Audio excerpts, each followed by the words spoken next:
It's Thursgay on LGBTV. Yay! I've really missed you guys. Life has been so crazy.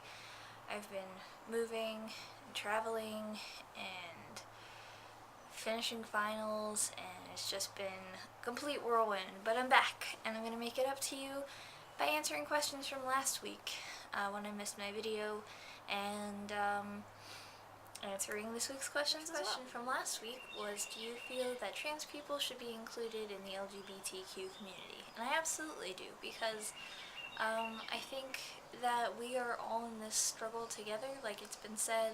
I feel that sexuality and gender are very closely related, and I absolutely know of cis people who found out that they were transgender, but that doesn't make them any less of the community, and you don't have to be gay to be trans, but it's something that a community who's looking for acceptance can hopefully be more willing to accept people who are dealing with a similar struggle, and to exclude trans people would be absolutely ridiculous. The second question from last week was, what do you do when you're out of the closet but your partner is not?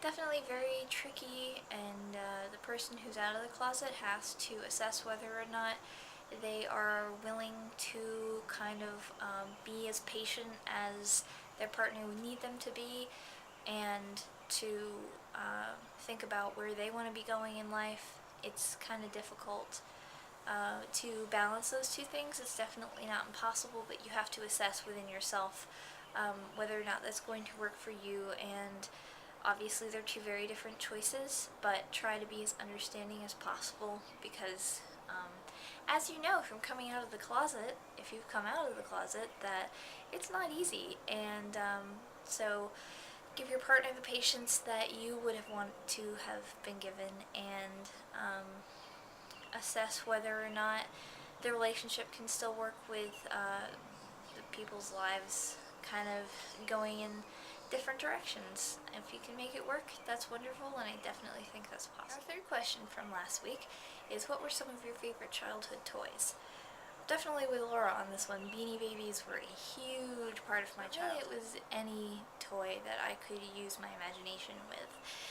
Stuffed animals, little plastic figurines, toothbrushes, boxes, paper clips, anything. And now for our questions from this week. First one being, how do you feel about the term partners? And I think that it's not something that people should feel that they have to use, but I think it is a very useful term because A, it's gender neutral, and that way you don't have to kind of lose your queer identity if, for example, you're transitioning, or assuming that you don't want to lose your queer identity, or that you just kind of want to keep it as gender neutral as possible because the person that you're with is genderqueer, or whatever it is. But I don't think that people in the community should feel that they are limited to that term.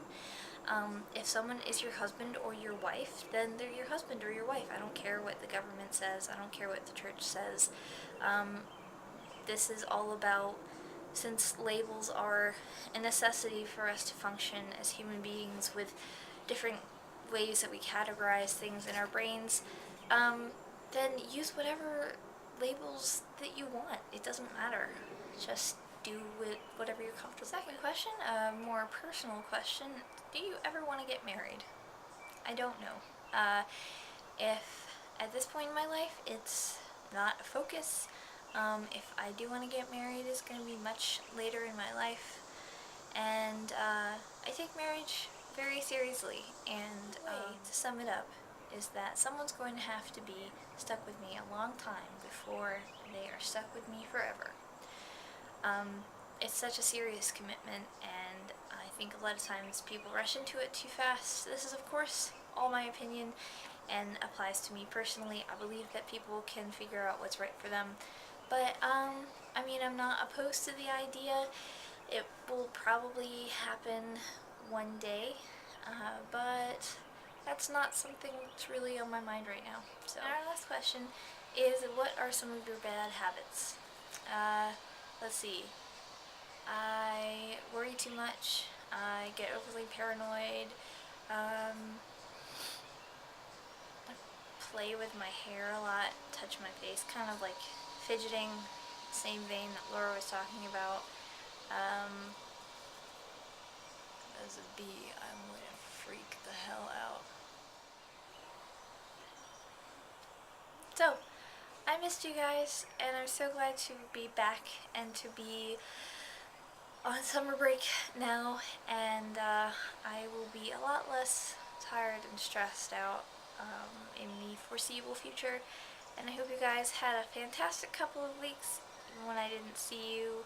Technically, I never see you, but you know what I mean. Anyway, links to all my stuff, art and otherwise, in the description below.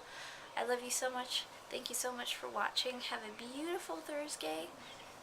It's beautiful outside. See? This week, I will definitely see you next week. That's a promise. And I love you guys. Thank you for watching. Peace. Peace.